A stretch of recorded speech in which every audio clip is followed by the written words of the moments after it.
everyone, welcome back to my channel. So today's video is going to be an anti-haul video. So I've never done one of these on my channel before, but I know it's very popular around the YouTube community at the moment, so I thought let's jump on the bandwagon and make one for me. In total I have 6 products that I've looked on the internet and I've kind of thought I'm not going to be buying that. So an anti-haul video is products that you are not interested in buying or you do not want to buy for a particular reason, and you just explain why you're not going to be buying it. So it's kind of like a haul video, but you're not actually showing the products and you're giving your opinion why you're not buying the product itself. So I have 6 in total today. So the first one is the Anastasia Subculture palette. So I know it's been very hyped up in the YouTube and blog makeup community, and I know it's been received, well, it's been mixed reviews on the blogs and the YouTube community at the moment, and I thought I want to put my view on the palette out there. So basically Anastasia does amazing eyeshadows. I know a lot of people rave about the eyeshadows, and I know the Modern Renaissance palette was very popular. I haven't actually bought it myself, but I do want to get it. It's kind of my colours in there, like pinks and purples and all that kind of nice warm neutral colours, whereas this Subculture palette is a lot cooler toned. It seems like there are a lot of sort of yellows in there. I've actually got the picture on my iPad at the moment, so there's lots of yellows in there, greens, dark blues, and for me personally I don't wear those colours. You know, I've never worn a yellow eyeshadow before, not like a bright yellow anyway, maybe a pastel one but not bright yellow or dark yellow. I've never worn those colours. Blue for me I particularly stay away from because I have blue eyes.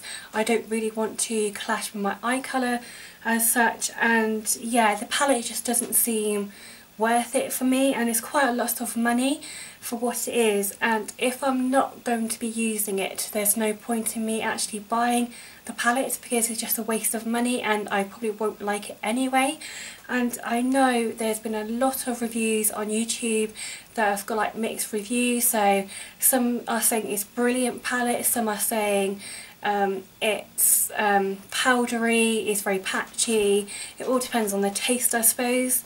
But for me personally I won't be buying the Anastasia Subculture palette, and it is £41, so that is quite a lot of money for something that I won't enjoy using or use it as such. So that's my first anti-haul product I won't be buying. The second product is Model's Own Celestial Lip Kit, or Lip Glitter Kit even.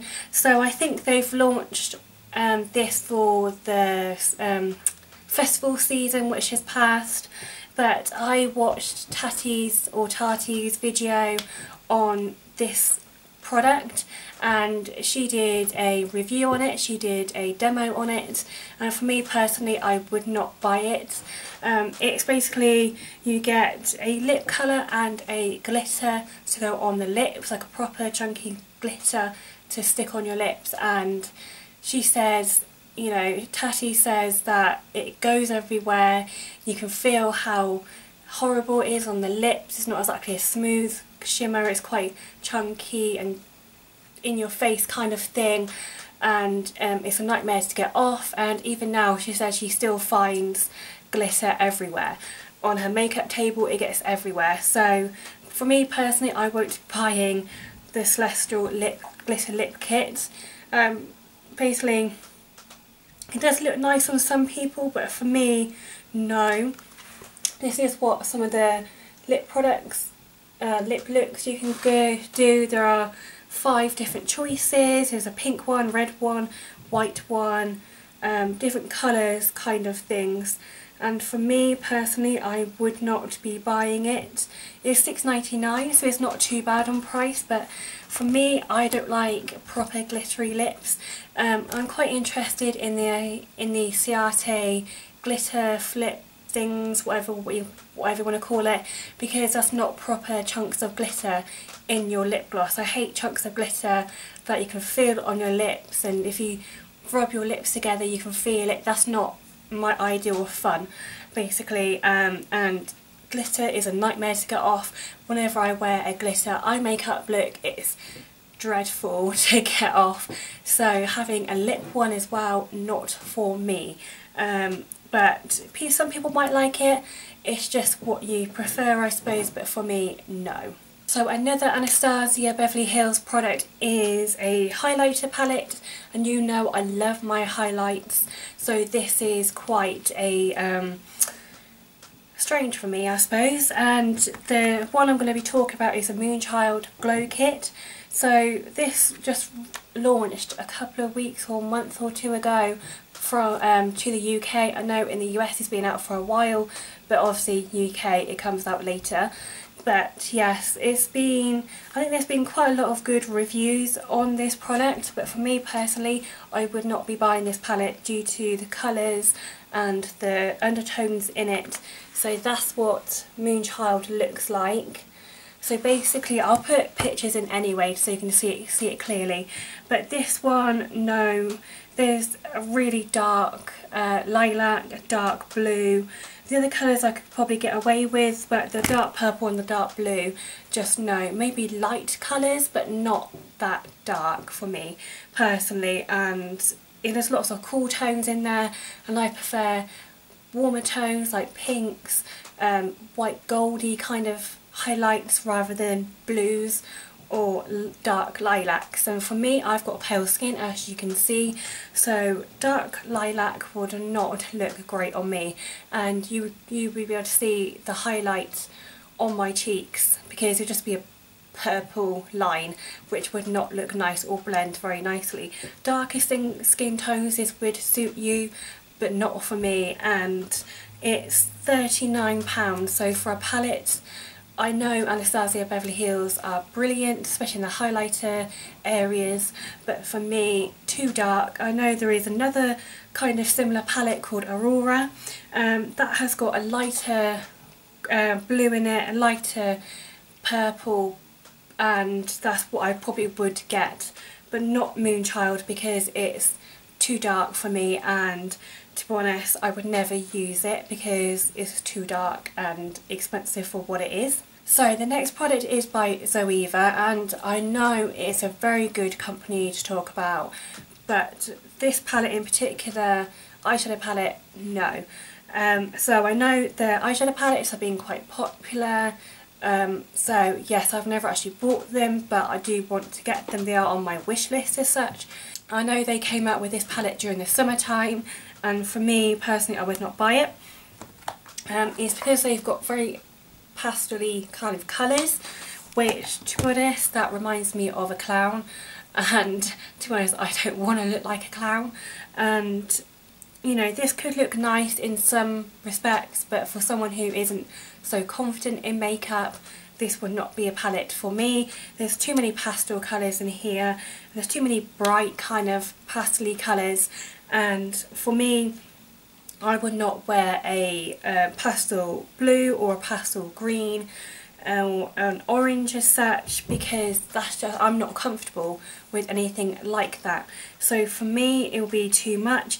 It does look quite nice, the packaging looks lovely, but not the eyeshadows itself. I don't know if many people actually bought it because I haven't seen any reviews on YouTube or the blog sphere kind of thing, so haven't actually seen any posts regarding this palette, so I don't know if it's taken well.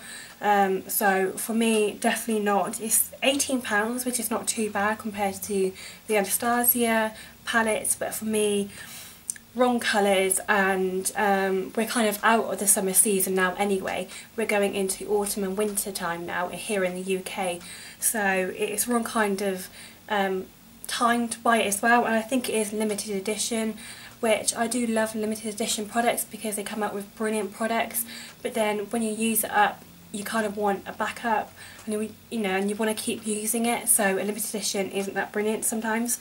But for me, the colours, it reminds me of a clown, and I think they'll be hard to work with. The next product is by NYX, and it's the Professional Makeup Total Control Drop Foundation. So this is just dropped onto the UK market, and it sounds good, but it sounds not good.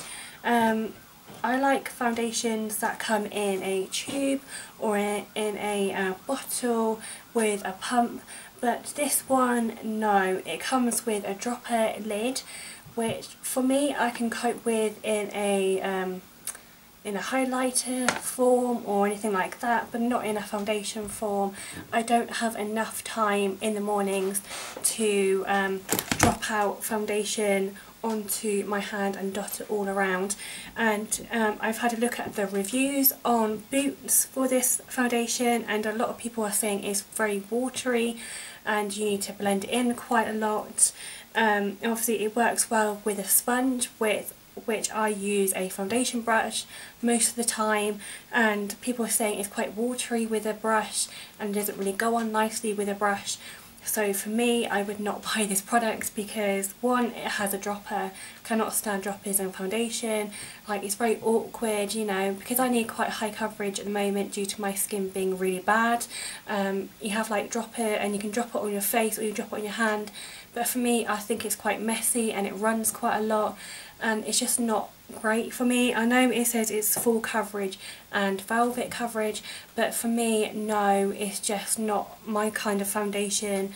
It would be brilliant if I had better skin and I need less and I've got more time in the morning, but for me, no, it's just takes too long, and a lot of people are saying it oxidizes on them as well. So because I'm quite fair and pale, obviously I can't really have a foundation that oxidizes because it makes me look orange and horrible. So on that reason I am not buying this foundation. And the last product or products is by MAC. I was going to try and find it on my iPad, but it is, I know MAC recently launched the Nicki Minaj collection. I would buy it, but I don't like Nicki Minaj. I just don't like her. I just do not want to know her, buy anything about her, no, nothing.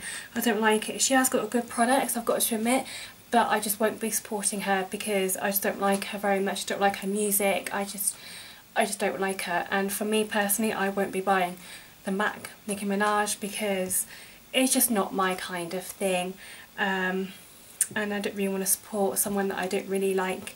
So they are quite good nudes, but I think you can, like the lipsticks, there's so many nude shades there, but you can probably find it in L'Oreal. Like L'Oreal have so many different shades of nudes, and you can buy it somewhere else and it's so much cheaper. Like £16.50 for a lipstick is excessive for me. I like just to buy the L'Oreal ones or Rimmel ones, and they're just as perfect, to be honest. L'Oreal are brilliant for lipsticks. So for me, no, I won't be buying it. And yeah, I just don't like Nicki Minaj. That's it, end of. So yes, that is my anti-haul video. I hope you like it. If you liked this video, please give it a thumbs up if you want to see it again, or if you want me to explain in more detail why I don't want to buy a product. But yes, I hope you like this video. Hope you have a nice day, and I'll see you later. Bye!